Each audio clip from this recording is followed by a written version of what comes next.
మీరు లేవనెత్తినటువంటి ప్రధానమైనటువంటి అంశాలు ముఖ్యంగా ఆర్టీసీ సంబంధించి టీజీఆర్టీసీకి సంబంధించి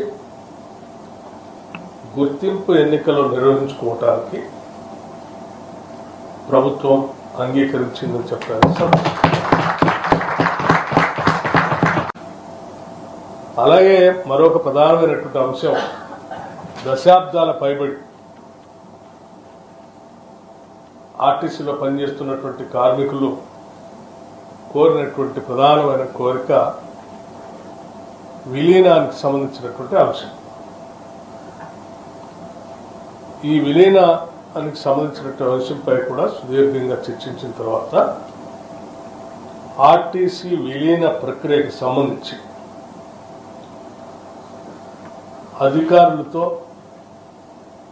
మరియు కార్మిక నాయకులతో కలిపి ఒక అధికారిక కమిటీని ప్రకటించడానికి నిర్ణయించింది.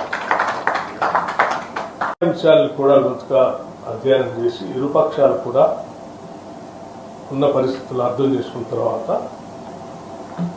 ఈ డిఆర్సీ సంబంధించి 11%కి నిర్ణయం చేయాలి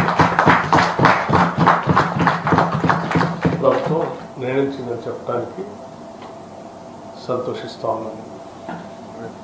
ప్రకర్షంగా చర్చించి సాధ్యమైనంత మేరకు అన్ని అంశాలని పరిష్కరించుకోవడం కోసం ఆర్టీసీ యాజమాన్యాన్ని చొరవ చూపించి వెంటనే ఆ చర్చలు కూడా ప్రారంభించి కార్యాచరణని ముగించవలసిందిగా కూడా ఆర్టీసీ యాజమాన్యాన్ని ప్రభుత్వం ఆదేశిస్తాం.